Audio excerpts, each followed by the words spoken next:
فأوحینا الی موسیٰ ان اضرب بعصاک البحر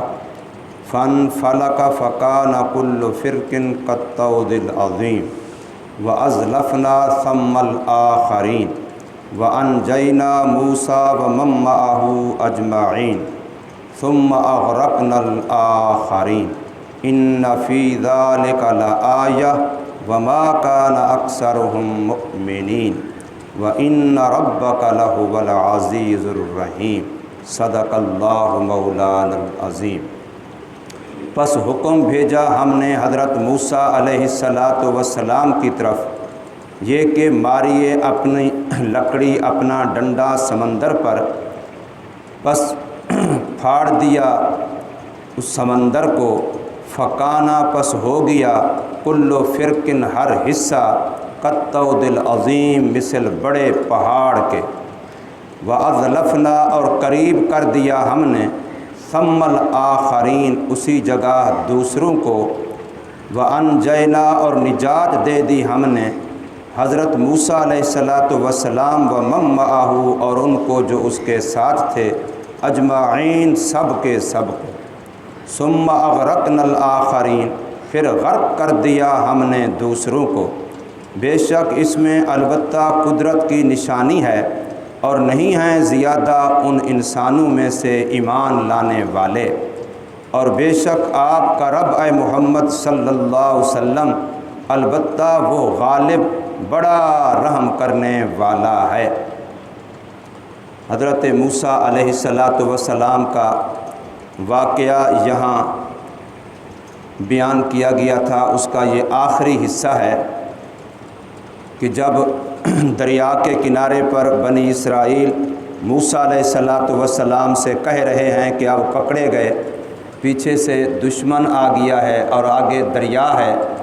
اب کہیں بھاگنے بچنے کی کوئی سبیل بظاہر نہیں ہے، تو اس وقت اللہ تبارک و تعالی فرماتے ہیں کہ ہم نے حضرت موسیٰ علیہ السلام کو بذریعہ وحی حکم دیا کہ آپ اپنے ہاتھ میں موجود لکڑی کو، عصا کو، ڈنڈے کو بہتے دریا پر پانی پر ماریں۔ اب انسان اندازہ لگائے کہ ایک ہوتی ہے عقل کی اتباع اور ایک ہوتی ہے وحی کی اتباع۔ اگر صرف عقل انسانی انسان کے لیے کافی ہوتی تو عقل کا تقاضا تو یہ نہیں تھا کہ جو ڈنڈا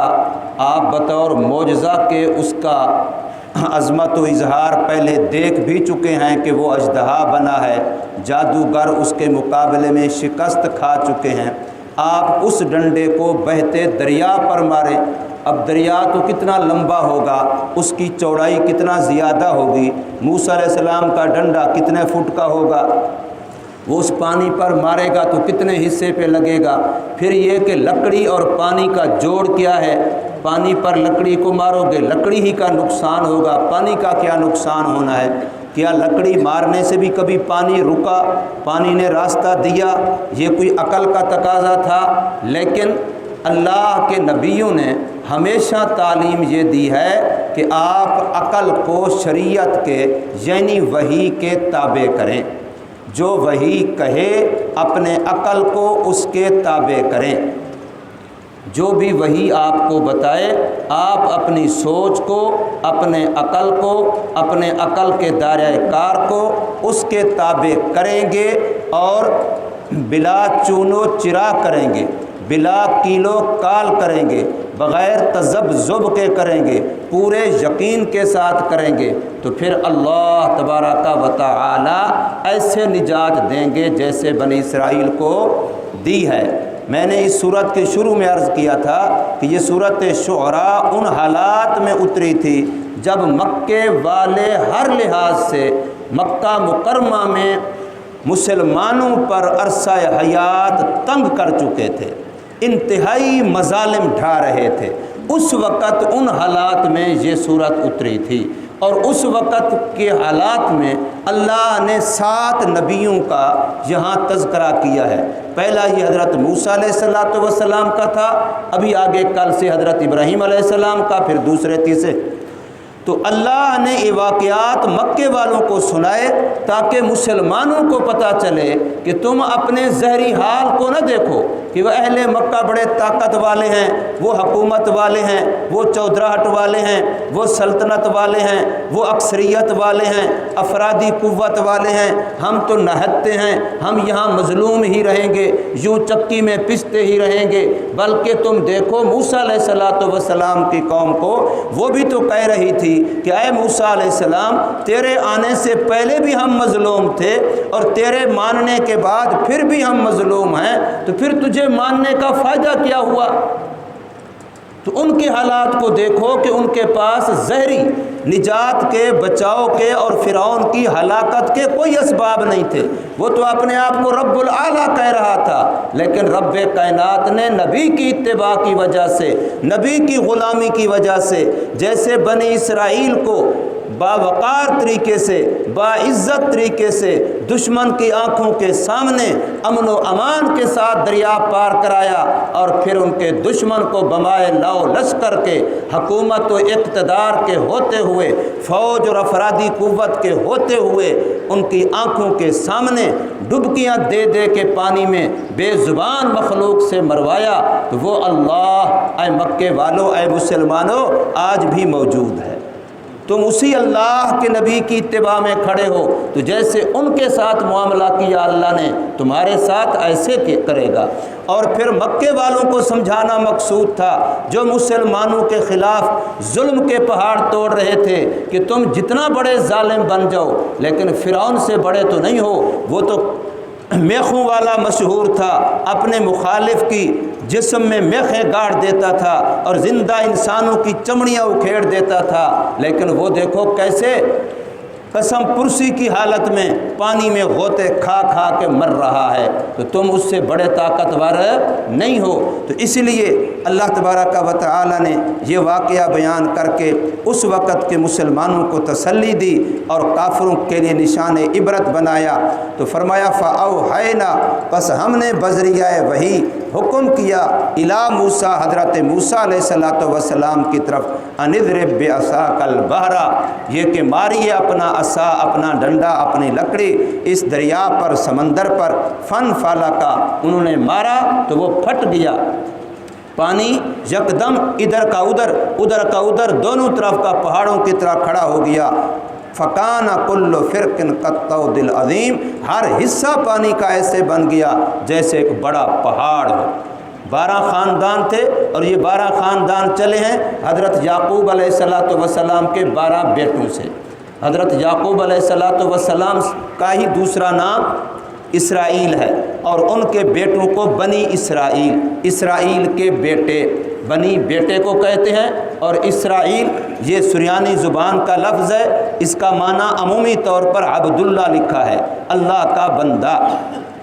تو اسرائیل حضرت یعقوب علیہ السلام کا اصل نام ہے۔ یعقوب تو عقب سے ہے، عقب کہتے ہیں پیچھے کو، بعد والے کو، چونکہ اللہ نے حضرت ابراہیم علیہ السلام کو بیک وقت 2 خوشخبریاں دی تھی کہ آپ کو بیٹا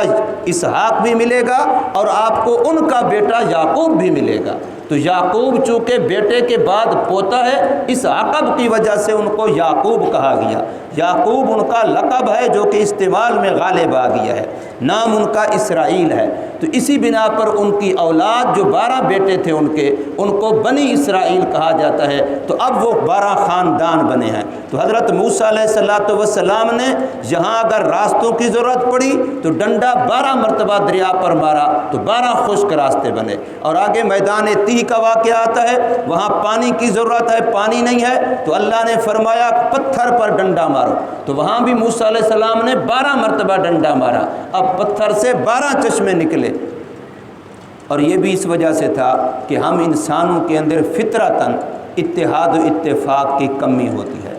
تو اتحاد و اتفاق کی کمی کی وجہ سے ہر قبیلے کو الگ الگ راستہ دیا، ورنہ یہ آپس میں لڑیں گے۔ ہر قبیلے کو الگ الگ چشمہ دیا، ورنہ یہ آپس میں جھگڑا کریں گے۔ تو جھگڑے سے بچانے کے لیے راستے بھی الگ الگ دیے، اور جھگڑے سے بچانے کے لیے پانی کے چشمے بھی الگ الگ دیے۔ بتا دیا کہ انسان کی طینت میں یہ چیز ہے کہ آپس میں حسد کرتا ہے۔ ایک ہی راستہ ہوتا تو ہر قبیلہ کہتا پہلے ہم نے گزرنا ہے، ایک ہی چشمہ ہوتا تو ہر قبیلہ کہتا پہلے پانی ہم نے لینا ہے۔ جب الگ الگ ہو گیا تو اب انتظامی لحاظ سے معاملہ ٹھیک ہو گیا۔ تو اس لیے فرمایا کہ فکان کل فرقن، پس ہو گیا ہر حصہ اس پانی کا کالطود العظیم، مثل بڑے پہاڑ کے۔ اب بنی اسرائیل تو گزر گئے، ان کے تو پاؤں بھی گھیلے نہیں ہوئے۔ جب وہ گزر گئے تو فرعون پیچھے آ رہا تھا بمائے لاؤ لشکر کے، دیکھ رہا تھا کہ وہ جا رہے ہیں، تو فرعون اپنے لوگوں کو کہنے لگا دیکھا میری عظمت کو، ابھی میں پہنچا نہیں ہوں، دریا نے پہلے راستے دے دیے۔ خود کہنے لگا جب انسان کسی نشے میں مبتلا ہو نا تو وہ ایسے ہی باتیں کرتا ہے، دنیا کا نشہ، اقتدار کا نشہ، غفلت کا، کفر کا نشہ، تو وہ کہنے لگا کہ دیکھو میری وجہ سے، میں ابھی پہنچا نہیں ہوں، دریا نے پہلے ہی ہماری وجہ سے راستے دے دیے ہیں، یہ ہماری وجہ سے وہ بھی گزر کے جا رہے ہیں۔ تو فرمایا قرآن مجید کہتا ہے وَأَذْلَفْنَا، اور ہم نے قریب کر دیا ان فرعونیوں کو، ثم الآخرین، اسی جگہ پر دوسروں کو، آ جاؤ تم۔ جیسے دانہ ڈالتے ہیں شکار پھنسانے کے لیے، شکاری دانہ ڈالتا ہے کہ چیز قریب آ جائے گی، تو بالکل اسی طریقے سے اللہ نے راستے دکھائے تاکہ یہ پورے اطمینان کے ساتھ آگے بڑھے چلے آئیں، کہ سوچنے لگ جائیں کہ پتہ نہیں پانی میں پاؤں رکھیں یا نہ رکھیں۔ تو فرمایا وَأَذْلَفْنَا ثَمَّ الْآخَرِينَ، اور قریب کر دیا ہم نے اس جگہ دوسروں کو، یعنی فرعونیوں کو۔ وَأَنْجَيْنَا مُوسَىٰ وَمَن مَّعَهُ أَجْمَعِينَ، اور نجات دے دی ہم نے دریا پانی سے موسیٰ علیہ السلام کو اور اس کے ساتھیوں کو، سب کے سب کو۔ اب وہ پانی سے بھی بچ گئے، دریا سے بھی بچ گئے، اور فرعون اور اس کے حواریوں کے ظلم سے بھی بچ گئے۔ فرمایا ان کو تو نجات مل گئی، ثم اغرقنا الآخرین، پھر غرق کر دیا ہم نے بعد والوں کو، پیچھے والوں کو، دوسروں کو، یعنی فرعونیوں کو اسی جگہ پر غرق کیا، انہی راستوں میں غرق کیا، اسی پانی سے غرق کیا۔ اب یہ کتنی بڑی بات ہے کہ طاقت ان کے پاس، حکومت ان کے پاس، فوج ان کے پاس، اسلحہ ان کے پاس، اسباب ان کے پاس، لیکن اللہ تبارک و تعالی نے کیسا بے یار و مددگار کیا کہ اپنے گھروں سے نکالا۔ اگر وہاں اللہ پاک ان کو مارنا چاہتا، خدا کے لیے کوئی مشکل تو نہیں تھا کہ گھروں میں رہتے ہوئے بھی مار سکتا تھا، عذاب میں مبتلا کر سکتا تھا۔ اور پھر کسی اور ایسی مخلوق سے، جیسے کہ حبشہ والوں کو، ابرہہ بادشاہ کو جو کعبہ کو گرانے کے لیے آیا تھا، اللہ نے ابابیلوں سے مروایا، تو وہ بھی تو ایک مخلوق تھی۔ کم از کم یہ کہ وہ پتھر اٹھائے انہوں نے، وہ اڑ کے آئیں اور انہیں پتھر چھوڑے، پھر وہ پتھر ان کو لگے، ایک زہری سبب تو بنایا۔ یہاں تو اللہ نے اس بے زبان پانی سے مروایا، جو بے زبان پانی آنکھوں کے سامنے پہاڑوں کی طرح یوں کھڑا ہے، اس کے اندر نقل و حرکت ہی نہیں ہے، جیسے برف جمی ہوئی ہوتی ہے، لیکن جو ہی فرعونی اندر داخل ہوئے تو وہی پانی حرکت میں آیا اور ان کو یوں اٹھا اٹھا کے پٹک پٹک کے مارا کہ جیسے معلوم ہوتا ہے کوئی انتقام لے رہا ہو ان سے۔ تو فرمایا ثم اغرقنا الآخرین، پھر ہم نے غرق کر دیا دوسروں کو۔ ان فی ذلک لآیہ، بے شک اس میں اللہ کی قدرت کی نشانی ہے۔ لآیتن، بہت بڑی نشانی ہے اللہ کی، لآیتن عظیمتن، اللہ کی قدرت کی بہت بڑی نشانی انسان سوچے کہ اتباع نبی کا فائدہ دیکھیے اور نبی کی تعلیمات سے انحراف کا نقصان دیکھیے۔ پیغمبری تعلیم سے جو منہ موڑے گا، وہ چاہے جیسا کیسا ہو، اس کا حشر یہ ہوگا، اور جو نبوی تعلیم کی غلامی کرے گا تو پھر وہ کسی خاندان و قوم کا ہو۔ بنی اسرائیل کو وہ قبطی لوگ، فرعونی لوگ، وہ تو ذلیل سمجھتے تھے، گھٹیا سمجھتے تھے، جب چاہتے گاجر مولی کی طرح ان کے بچوں کو کاٹ دیتے تھے، ان کی عورتوں کو جیسے چاہتے ویسا کام لیتے تھے، وہ تو ان کو یوں سمجھتے تھے گویا کہ یہ بھیڑ بکریاں ہیں۔ لیکن اللہ تبارک و تعالی نے غلامی نبی کی وجہ سے، وقت کے نبی کی اتباع کی وجہ سے کیسا اعزاز عطا فرمایا۔ فرمایا انسان کی سرشت یہ ہے وما کان اکثرہم مؤمنین، زیادہ تر ماننے والے نہیں ہوتے، اس لیے اسلام میں جمہوریت نہیں ہے۔ اسلام میں شرعیت ہے، ورنہ اکثریت کہیں بھی دیکھیں کسی بھی نبی کے زمانے میں اکثریت نبی کے ماننے والی نہیں رہی۔ آج بھی اگر دیکھا جائے تو مسلمانوں کے مقابلے میں الکفر ملت واحدہ تو کفر زیادہ ہے۔ یہ اتنی ہے کہ مسلمان اگر صرف ایک طرف ہو جائے باقی سارا کفر ایک طرف ہو تو کفر کتنا گنا زیادہ ہے۔ اس لیے جمہوریت اسلام کے اندر یہ نہیں ہے کہ ایک آدمی بہت بڑا سمجھدار پورے عالمی حالات کو سمجھتا ہے اور ایک بیچارہ چارپائی پر پڑا ہے، پیشاب پخانہ بھی اپنا اندر کر رہا ہے، اس بیچارے کو اپنا پیشاب پخانے کا پتہ نہیں ہے، اور ووٹ دونوں کا برابر ہے۔ ووٹ دونوں کا، وہ جو پوری عالمی حالات کو سمجھتا ہے اس کا ووٹ بھی ایک گنا جائے گا، اور جو بیچارہ اپنے پیشاب پخانے کا قادر نہیں ہے اس کا ووٹ بھی گنا جائے گا، اس نے بھی ووٹ دیا ہے جی۔ تو یہ جمہوریت ہے، اور اسلام کے اندر تول ہے۔ اس نے بھی مشورہ دیا، اس نے بھی مشورہ دیا، اس نے بھی مشورہ دیا، اب مشورے کو بھی گنا نہیں جائے گا، اب مشورے کو بھی تولا جائے گا۔ جماعت والے، تبلیغی جماعت والے مشورہ کرتے ہیں ہر وقت، لیکن مشورے کے بعد امیر کو فیصلے کا حق ہے۔ یہ نہیں کہ کتنے لوگوں نے زیادہ مشورہ دیا امیر گن کے ادھر فیصلہ کرے، نہیں، امیر مشورے کو تولے گا۔ اسلام کے اندر تول ہے کہ کس کی رائے کے اندر قوت زیادہ ہے، قوت استدلال دیکھی جائے گی۔ اس لیے جب کسی باطل کے ساتھ یا کہیں مولوی آپس میں بات کرتے ہیں تو بہت سارے لوگ گنتے ہیں کہ جی اس نے 2 دلیلیں دی، اس نے 4 دلیلیں دی، اس نے 8 دلیلیں دی، حالانکہ دلیل کو بھی گننا یہ غلط ہے، دلیل کو بھی تولا جاتا ہے۔ کہتے ہیں نا کہ سنیار کی 100 اور لوہار کی 1، تو اس لیے دلیل کو بھی تولا جاتا ہے۔ یہ نہیں دیکھا جاتا کہ اس نے دلیلیں کتنی دی ہیں، اس نے دلیلیں کتنی دی ہیں، یہ دیکھا جاتا ہے کہ دلیل کے اندر قوت کس کی دلیل میں ہے۔ تو اس لیے یہاں پر بھی فرمایا کہ وما کان اکثرہم مؤمنین، انسانوں میں سے اکثر ایمان لانے والے نہیں، ورنہ جب فرعون نے اور اس کے درباریوں نے موسیٰ علیہ السلام کے معجزات دیکھے تھے، ڈنڈے والا معجزہ دیکھا، ہاتھ والا معجزہ دیکھا تو فوراً مان لیتے۔ چلو اس وقت نہیں مانا تھا، جس وقت جادوگروں نے مانا کہ یہ جادو نہیں ہے، اس لیے تو وہ سارے ایمان لے آئے، اور ایسا پکا ایمان لے کہ اپنی جانوں پہ کھیل گئے، شہادت قبول کر لی، شہید ہو گئے، اپنے موقف کو نہیں چھوڑا۔ پھر فرعون مان لیتا کہ یار تھے تو میرے بلائے ہوئے، تھے تو میرے فن سکھلائے ہوئے، تھے تو میرے محتاط، آئے تو میرے بلاوے پر تھے، آخر کوئی بات حق ہے جو انہوں نے مانا ہے، اور ایسا مانا ہے کہ اپنی جان تک دے دی ہے۔ جان تو سب کو پیاری ہوتی ہے، لیکن پھر بھی اس کی قسمت میں ایمان نہیں تھا۔ اس لیے اللہ پاک فرماتے ہیں وما کان اکثرہم مؤمنین، انسانوں میں سے اکثریت ماننے والی نہیں۔ وَإِنَّ رَبَّكَ لَهُوَ الْعَزِيزُ الرَّحِيمُ، اور بے شک آپ کا رب محمد کریم صلی اللہ علیہ وسلم البتہ وہ غالب ہے، اس کا کوئی مقابلہ نہیں کر سکتا۔ اللہ اپنے حکم میں غالب ہے، جو کرنا چاہتا ہے وہ کر گزرتا ہے، کوئی طاقت بھی اللہ کے حکم کے سامنے پر نہیں مار سکتی۔ ہاں الرحیم، وہ رحمت والا ہے، فوراً کسی کے جرم پہ گرفت نہیں کرتا، ورنہ قرآن مجید کے اندر کئی جگہوں پر ہے کہ اللہ اگر انسانوں کے جرم پر فوراً گرفت کرے، اور ایسا اللہ کی عادت قانون ہوتا تو زمین پر انسانوں کی بد عملی کی نحوست کی وجہ سے ایک بھی جاندار نظر نہ آتا۔ اتنے گناہ ہیں انسانوں کے، فرمایا اگر ہر غلطی پر اللہ فوری گرفت کرتا تو صرف یہ نہیں کہ انسان بلکہ دابتن کا لفظ آتا ہے ہر جگہ پر، کوئی جاندار جو زمین پر حرکت کرتا ہے وہ بھی باقی نہ ہوتا اگر اللہ پاک فوری مواخذہ کرتا۔ لیکن وہ رحیم ہے،